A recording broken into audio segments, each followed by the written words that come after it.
Assalamualaikum warahmatullahi wabarakatuh. Halo semua. Perkenalkan, kami dari kelompok 11 dengan saya Dwi Nurul Arja dengan NIM K1523024. Dan saya Alteza Leo Rasiono dengan NIM K1523006. Saya penerima Prasetyo dengan NIM K1523018. Di video ini kami akan menjelaskan soal tentang Permeabilitas, Tegangan efektif. dan tegangan geser. Nah, langsung saja kita ke videonya. Semoga bermanfaat. Dadah. Baik, di sini saya akan menjelaskan mengenai permeabilitas tanah. Nah, di soal nih kan soalnya tentukan banyaknya air yang mengalir persatuan waktu yang melalui lapisan tanah tembus air seperti yang terlihat pada gambar. Nah, ini yaitu gambarnya di mana koefisien permeabilitas tanah K sama dengan 0,08 cm per detik. Lalu kemiringan lapisan tanah sama dengan 10 derajat. Nah, ini miringnya 10 derajat. Lalu tinggi lapisan tanah tembus air sama dengan 5 meter. Yang bawah ini yang tembus air yaitu setinggi 5 meter. Lalu perbedaan tinggi air pada tabung piezometer sama dengan 6 meter. Nah, antara ini dengan ini itu perbedaan tingginya yaitu 6 meter. Dan jarak antar tabung piezometer sama dengan 60 meter. Nah, jarak antara tabung ini dengan ini yaitu 60 meter. Nah, di sini pertanyaannya yaitu tentukan banyak air yang mengalir persatuan waktu. Nah, cara menjawabnya yaitu yang pertama kita mencari gradien hidrolik dengan rumus delta H per L per cos alfa. Nah, delta H-nya diketahui yaitu 6 meter karena perbedaan tinggi air pada tabung piezometer itu 6 meter. Lalu L atau jarak antara tabung piezometer yaitu 60 dan alfanya yaitu 10 derajat. Nah, ini sudah dimasukkan yaitu. Lalu yang selanjutnya cos 10 derajat ini kita itu sama dengan 0,98. Nah, jadi 60 dibagi 0,98 hasilnya 61,22. Lalu selanjutnya 6 dibagi 61,22 hasilnya 0,098. Lalu banyaknya air mengalir persatuan waktu yaitu Q, rumusnya Q sama dengan K kali I kali A. Nah, K-nya yaitu 0,08 kali 0,01 dan I-nya yaitu 0,098 yang sudah kita cari tadi. Terus kali A-nya 5 cos 10 derajat kali 1.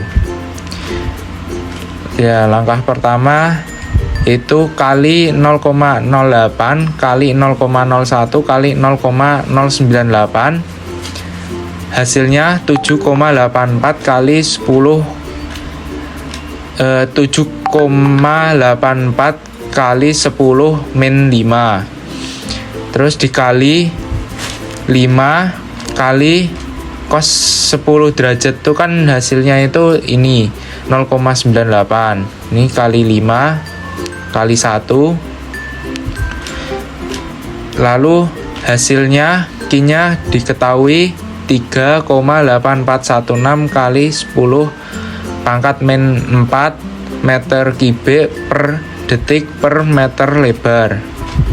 Saya akan menjelaskan soal mekanika tanah tentang tegangan efektif. Langsung saja, ini soalnya.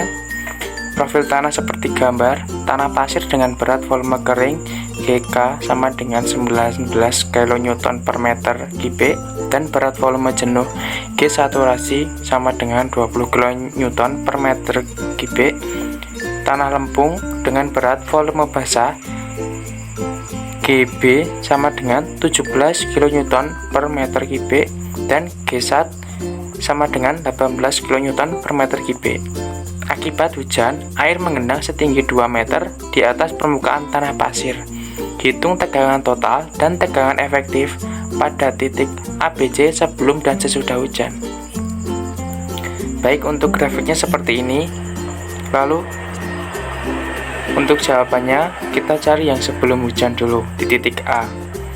Sigma A sama dengan sigma A aksen sama dengan 3 kali YD, di mana 3 didapatkan dari jarak untuk pasir 3 meter dan YD kita dapatkan dari berat volume kering pasir yaitu 19 kN per meter kubik. Lalu kita kalikan, hasilnya 57 kN per meter kubik di titik A pada saat sebelum hujan. Lalu di titik B, di mana sigma B sama dengan 3 kali YD pasir atau 3 kali berat volume kering pasir tadi ditambahkan dengan 4 kali YB lempung atau 4 kali berat volume basah dari lempung, di mana 4 didapatkan dari jarak di titik B 4 meter. Lalu dikalikan, hasilnya tadi 57 ditambah 4 dikalikan 17 yaitu 68. Jadi 68 ditambah 57 sama dengan 125 kN per meter kubik.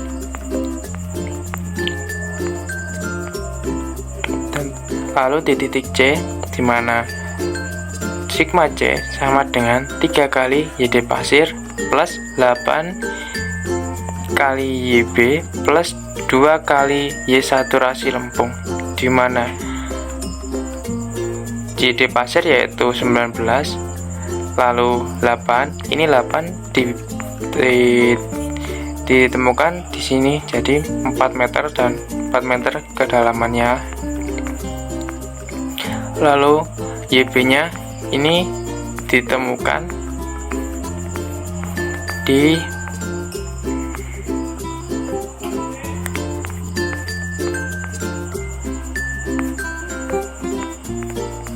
ini berat volume basah tanah lempung yaitu 17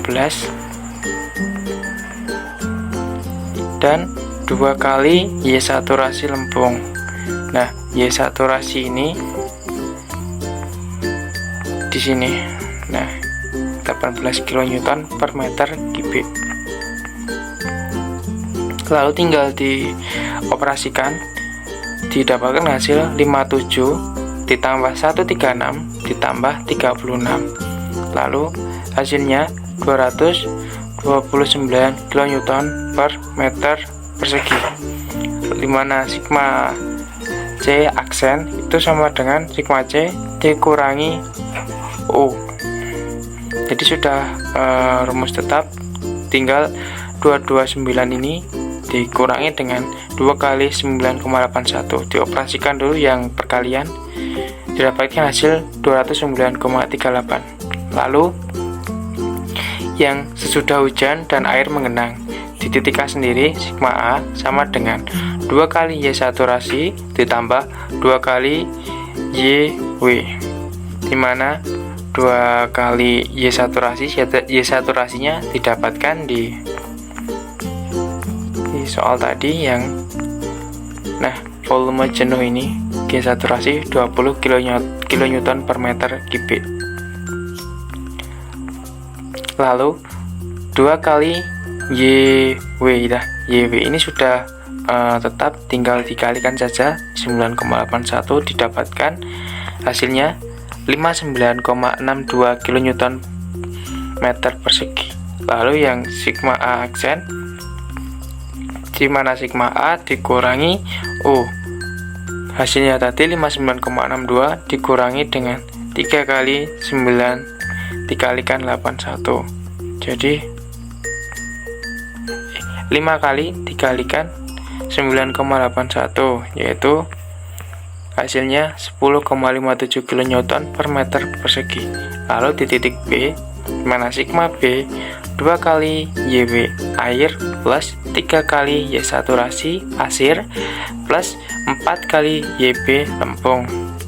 Lalu tinggal dikalikan 2 kali 9,81 ditambah 3 kali Y saturasi, tadi di soal sudah ada yang pasir, lalu dikalikan 4 kali YB yang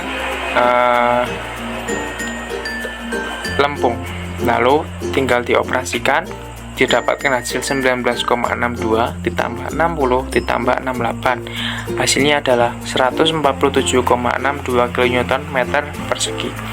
Lalu selanjutnya di titik C, di mana sigma C 2 kali YW air ditambah 3 kali Y saturasi pasir ditambah 8 kali YB plus 2Y saturasi untuk lempung, didapatkan hasil 2 kali 9,81 ditambah 3 kali 20 ditambah 8 kali 17 ditambah 2 kali 18, didapatkan hasil 19,62 ditambah 60 ditambah 136 dan ditambah 36, lalu dioperasikan, ketemu hasilnya 251,62 kN per meter persegi. Lalu sigma C aksen, sigma C dikurangi U. Untuk hasilnya tadi 251,62 kita kurangkan dengan 2 kali 9,81.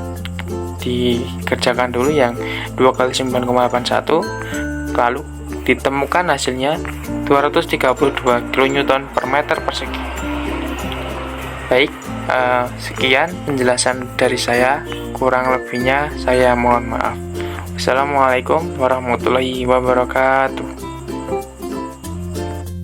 Yang selanjutnya soal tentang gaya geser tanah. Uji geser langsung dilakukan untuk menentukan kuat geser tanah pasir bersih yang dipadatkan. Pada pengujian ini dipakai ukuran kotak geser 200 mm dikali 200 mm.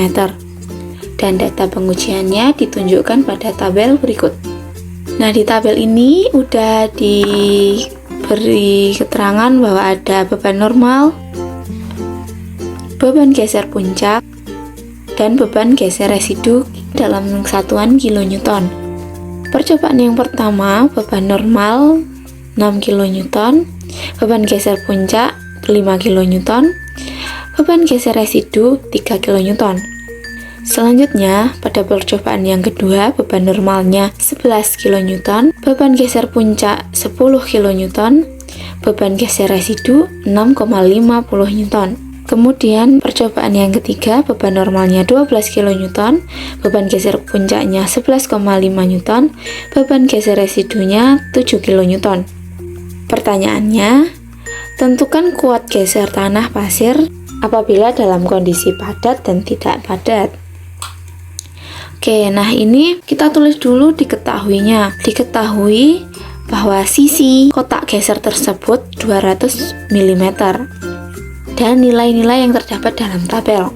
Kemudian yang ditanyakan adalah kuat geser tanah. Langkah yang pertama kita harus mencari A. A itu adalah luas penampang. Nah, di sini sudah tertera di soal kotak geser 200 mm kali 200 mm. Kotak itu biasanya alasnya berupa persegi. Jadi rumus luas penampangnya adalah sisi kali sisi. Langsung dimasukkan 200 dikali 200 yaitu 40.000 mm kuadrat. Dijadikan ke meter yaitu 0,04 meter kuadrat. Kemudian kita mencari tegangan normalnya terlebih dahulu. Nah, tegangan normal pada pengujian yang pertama dengan rumus N per A, N-nya ini adalah 6 ini yang diketahui dalam tabel, sehingga dimasukkan 6 per 0,04, hasilnya 150 kN per meter kuadrat. Percobaan yang kedua juga dicari tegangan normalnya, hasilnya 275 kN meter kuadrat. Yang terakhir, percobaan ketiga, hasilnya 300 kN per meter kuadrat. Kemudian mencari tegangan geser puncak.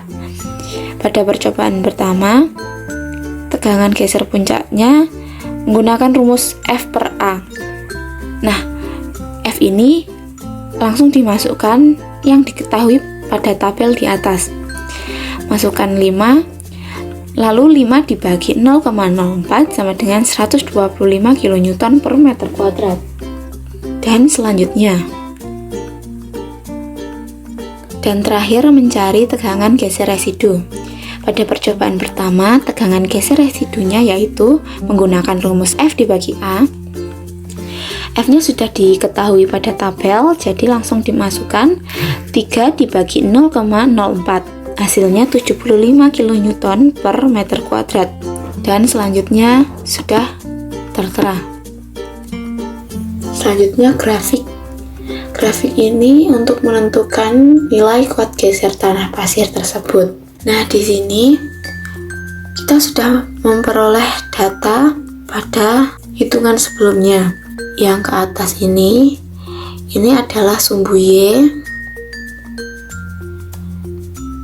dan yang ke samping ini adalah sumbu X. Sumbu Y merupakan nilai dari tegangan geser, dan sumbu X merupakan nilai dari tegangan normal. Nah, untuk mencari nilai kuat geser tanah pasir dalam kondisi padat, kita perlu menggunakan tegangan normal dan tegangan geser puncak. Untuk sumbu Y ini menggunakan tegangan geser puncak terlebih dahulu. Pada pekerjaan yang sebelumnya, kita bisa langsung menuliskan titik-titiknya. Yang pertama 125 di sumbu Y dan 150 di sumbu X, karena sumbu X merupakan tegangan normal. Lalu dipertemukan dan menghasilkan sebuah titik. Begitupun seterusnya. Lalu dicari besar sudutnya menggunakan busur. Lalu digaris. Garis tersebut harus lurus, tidak boleh belok-belok, tidak boleh freehand menggabungkan satu titik ke titik lainnya. Dan jika memang titik tersebut bengkok, jika 3 titik langsung disambungkan, maka solusinya garis tersebut boleh digariskan di tengah-tengah di dekat titik tersebut, dan jaraknya itu setiap titik juga harus sama. Yang penting garis tersebut melewati titik-titik tersebut. Ini merupakan garis puncak. Setelah selesai menggaris, kita menentukan sudut geser menggunakan busur. Setelah itu jangan lupa dicatat. Untuk mencari nilai kuat geser tanah menggunakan rumus tegangan puncak terlebih dahulu ya. Kita di sini akan mencari nilai kuat geser tanah pasir tersebut. Pada puncak kita menggunakan rumus tegangan puncak sama dengan C ditambah tegangan normal dikali tangen 45 derajat atau nilai dari garis puncak tersebut. Lalu dimasukkan menggunakan sampel yang pertama. Sebenarnya menggunakan sampel yang keberapa pun boleh. Jika menggunakan sampel tegangan geser puncak 2 yang sudah kita hitung pada pekerjaan sebelumnya, maka tegangan normalnya juga harus pada tegangan normal yang kedua. Lalu yang ini menggunakan sampel yang pertama, yaitu tegangan geser puncaknya 125 kN per meter kuadrat, sama dengan C ditambah tegangan normalnya 150.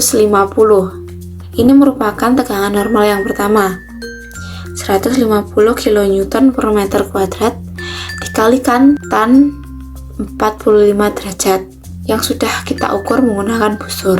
Lalu dicari menghasilkan C sama dengan minus 5. Kemudian untuk mencari nilai kuat geser tanah pasir dalam kondisi tidak padat, menggunakan pada sumbu Y, menggunakan tegangan geser residu. Pada sumbu X menggunakan tegangan normal.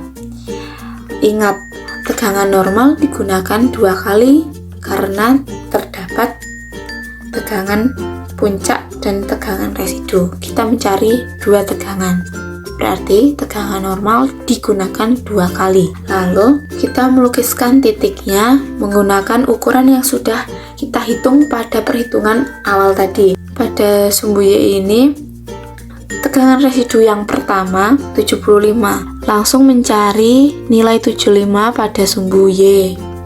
Lalu ditarik garis dan menghasilkan titik pada tegangan normal yang pertama 150.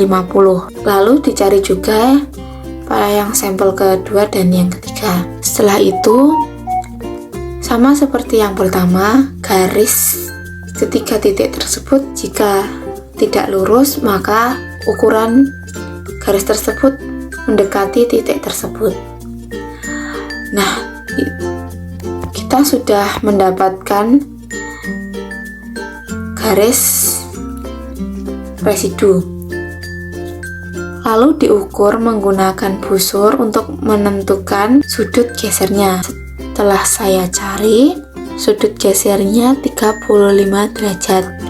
Lalu dicatat. Selanjutnya menghitung nilai kuat geser tanah pasir dalam kondisi tidak padat. Rumusnya tetap sama, tetapi menggunakan angka residu. Rumusnya tegangan residu sama dengan C ditambah tegangan normal dikali tan sudut geser. Lalu saya menggunakan sampel yang pertama. Sama seperti yang awal, jika menggunakan sampel pertama pada tegangan geser, maka tegangan normalnya juga pada sampel pertama. Masukkan sampel pertama yaitu 75 sama dengan C ditambah 150 dikali tan 35 derajat.